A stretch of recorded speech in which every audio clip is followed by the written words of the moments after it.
નમસ્કાર. આજના આ ખાસ વિશ્લેષણમાં સ્વાગત છે. આજે આપણે ગુજરાત સરકારની એક ખૂબ જ મહત્વપૂર્ણ અને જમીની સ્તર પર સીધી અસર કરતી પહેલની વાત કરવાના છીએ. અને એ છે વિધવા બહેનો માટે ગુજરાત પશુપાલન સશક્તિકરણ યોજના 2026. આ કોઈ સામાન્ય માહિતીની આપલે નથી, પણ સરકારી દસ્તાવેજોમાં છુપાયેલી કામની વાતોને એકદમ સરળ, સ્પષ્ટ અને માળખાગત રીતે સમજવાનો આપણો આ પ્રયાસ છે. તો ચાલો ફટાફટ શરૂ કરીએ. ચાલો આખી વાતને બરાબર સમજીએ. આજના આ વિશ્લેષણને આપણે 5 મુખ્ય ભાગમાં વહેંચ્યું છે. પહેલું, યોજનાનો હેતુ અને પાત્રતા શું છે. બીજું, યુનિટ 1 હેઠળ મળતી કેટલ શેડ સહાય. ત્રીજું, યુનિટ 2 અને 3ની સહાય. ચોથું, જરૂરી ડોક્યુમેન્ટ્સનું લિસ્ટ. અને છેલ્લે, અરજી પ્રક્રિયા અને તેના ખાસ નિયમો. તો શરૂઆત કરીએ પહેલા વિભાગથી, યોજનાનો હેતુ અને પાત્રતા. કોઈપણ યોજનાના નિયમો જાણતા પહેલા તેનો મુખ્ય પાયો સમજવો ખૂબ જ જરૂરી છે. આ યોજના પાછળ સરકારનું મુખ્ય ઉદ્દેશ્ય એકદમ સ્પષ્ટ છે: વિધવા બહેનોને આત્મનિર્ભર બનાવવા. આ માત્ર એક કાગળ પર લખેલું વાક્ય નથી, પણ એક બહુ મોટું વિઝન છે. સાચું સશક્તિકરણ આર્થિક સ્વતંત્રતામાંથી જ આવે છે, ખરું ને? આ યોજનાથી એ સુનિશ્ચિત કરવાનો પ્રયાસ છે કે રાજ્યની વિધવા બહેનો આર્થિક રીતે કોઈની પણ પર નિર્ભર રહ્યા વગર પોતાનો એક સ્વતંત્ર વ્યવસાય ઊભો કરીને સન્માનભેર જીવી શકે. હવે લાયકાતની વાત કરીએ તો નિયમો બહુ જ સરળ અને સમાવેશી રાખવામાં આવ્યા છે. સૌથી મોટી વાત એ છે કે રાજ્યની કોઈ પણ જાતિ કે જ્ઞાતિની વિધવા બહેનો આનો લાભ લઈ શકે છે. અહીં કોઈ પણ પ્રકારનો બાધ નથી. ઉંમરની મર્યાદા 18થી 50 વર્ષની વચ્ચે હોવી જોઈએ. આ વયજૂથ એટલા માટે નક્કી કરાયું છે કે જેથી વ્યવસાયનું સારી રીતે સંચાલન થઈ શકે. અને હા, ત્રીજી શરત એ છે કે અગાઉ આ જ સમાન યોજનાનો લાભ લીધેલો ન હોવો જોઈએ. આ નિયમથી વધુને વધુ નવા લોકોને લાભ મળવાની ખાતરી થાય છે. સમય બગાડ્યા વિના સીધા સહાયના માળખા પર જ જઈએ. હવે આગળ વધીએ આપણા બીજા વિભાગ તરફ, યુનિટ 1 એટલે કે કેટલ શેડ સહાય.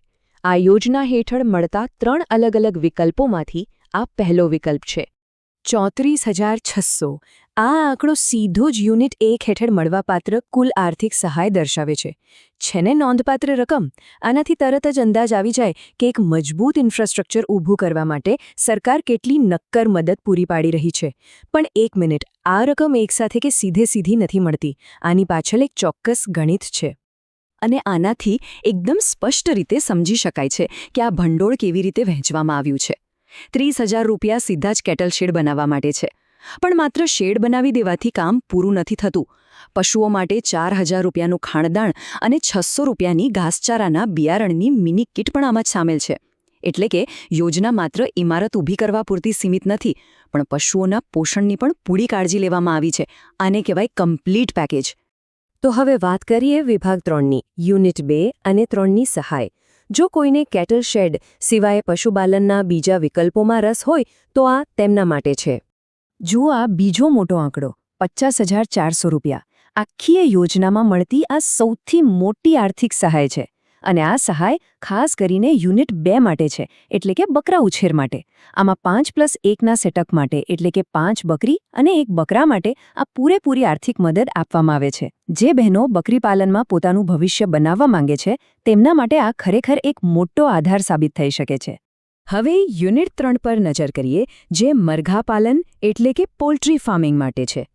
અહીં 100 બ્રોઇલર પક્ષીઓ માટે 36,000ની સહાય તો છે જ, પણ સૌથી રસપ્રદ વાત શું છે ખબર છે? આમાં 2,000 રૂપિયાનું એક અલગ તાલીમ સ્ટાઇપેન્ડ પણ મળે છે. એટલે કુલ સહાય થઈ 38,000 રૂપિયા. આ બતાવે છે કે સરકાર પણ જાણે છે કે વ્યવસાય શરૂ કરતા પહેલા સાચું માર્ગદર્શન અને તાલીમ કેટલી જરૂરી છે. એકદમ સરળતાથી નિર્ણય લઈ શકાય તે માટે ચાલો આ ત્રણેય વિકલ્પોને એક સાથે જોઈએ. યુનિટ 1માં 34,600, યુનિટ 2માં 50,400 અને યુનિટ 3માં 38,000. આ સ્પષ્ટ તુલનાથી નક્કી કરી શકાય કે કયો માર્ગ પોતાની આવડત અને જમીનની ઉપલબ્ધતા સાથે સૌથી વધુ સેટ થાય છે.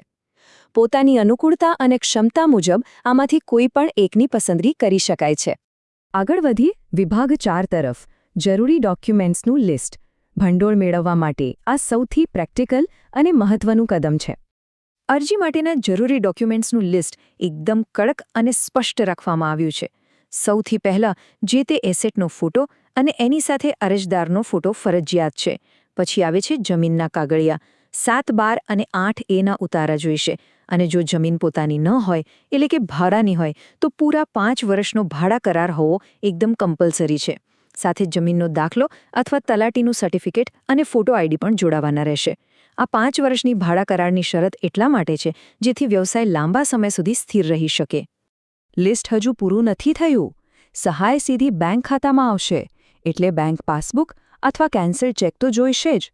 પરિવારની ઓળખ માટે બારકોડેડ રેશન કાર્ડ અને આધાર કાર્ડ પણ આપવાના રહેશે. પણ સાંભળો, આ આખી પ્રક્રિયામાં સૌથી નિર્ણાયક અને જેના વિના જરાય નહીં ચાલે એવો દસ્તાવેજ કયો છે? એ છે વિધવા સર્ટિફિકેટ અથવા પતિના અવસાનનો દાખલો. આ ડોક્યુમેન્ટ વિના તો આ ખાસ યોજના હેઠળ પાત્રતા સાબિત કરવી જ અશક્ય છે. આ એકદમ ફરજિયાત છે. અને હવે આપણા વિશ્લેષણનો છેલ્લો અને ખૂબ જ અગત્યનો પડાવ, વિભાગ 5, અરજી પ્રક્રિયા અને નિયમો. હા, તારીખો તો ખાસ નોંધી જ લેવા જેવી છે. 1 મે 2026ના રોજ અરજીની પ્રક્રિયા શરૂ થશે અને 31 મે 2026ના રોજ બંધ થઈ જશે. એટલે કે અરજી કરવા માટે માત્ર અને માત્ર 1 મહિનાનો ખૂબ જ સાંકડો સમયગાળો છે. આ 1 મહિનો ક્યાં પૂરો થઈ જશે તેની ખબર પણ નહીં પડે. એટલે જ મે મહિનો આવે એ પહેલાં જ બધા દસ્તાવેજો કમ્પ્લીટ તૈયાર રાખવા એ જ શાણપણ છે. જો એક પણ કાગળ ખૂટો ને તો આ સમયમર્યાદા ચૂકાઈ જવાની પૂરી શક્યતા છે. તો અહીં સૌથી મહત્વનો મુદ્દો એ છે કે આપણે આ 2 કડક નિયમોને બરાબર સમજીએ. પહેલો છે સિંગલ યુનિટ નિયમ, એટલે કે વર્ષમાં 3માંથી માત્ર 1 જ યુનિટ માટે સહાય મળી શકે. અને બીજો છે કુલિંગ ઓફ પીરિયડ. આનો અર્થ એ કે એકવાર લાભ લઈ લીધો પછી ફરીથી આ યોજનાનો લાભ લેવા માટે આખા 5 વર્ષ સુધી રાહ જોવી પડશે. 5 વર્ષનો ગેપ એકદમ ફરજિયાત છે. એટલે અત્યારે કયું યુનિટ પસંદ કરવું એ નિર્ણય બહુ જ સમજી વિચારીને લેવો પડશે, કારણ કે એકવાર લાભ મળ્યા પછી 5 વર્ષ સુધી કોઈ બીજી તક મળશે નહીં. બધી જ માહિતી સમજ્યા પછી છેલ્લે એક વિચારવા જેવો સવાલ થાય છે. જ્યારે વિધવા બહેનોને સમાજમાં પોતાનો વ્યવસાય ઊભો કરવા માટે આવા સીધા અને સચોટ આર્થિક સાધનો આપવામાં આવે, ત્યારે તે માત્ર એક પરિવારની સ્થિતિ નહીં પણ આવનારી આખી પેઢીના ભવિષ્યને કેટલા ઊંડાણપૂર્વક બદલી નાખે છે. આર્થિક સ્વતંત્રતા માત્ર એક વ્યક્તિનું જ નહીં પણ આખા ગ્રામીણ અર્થતંત્રનું ચિત્ર બદલવાની તાકાત ધરાવે છે. બસ આજના આ વિશ્લેષણમાં આટલું જ.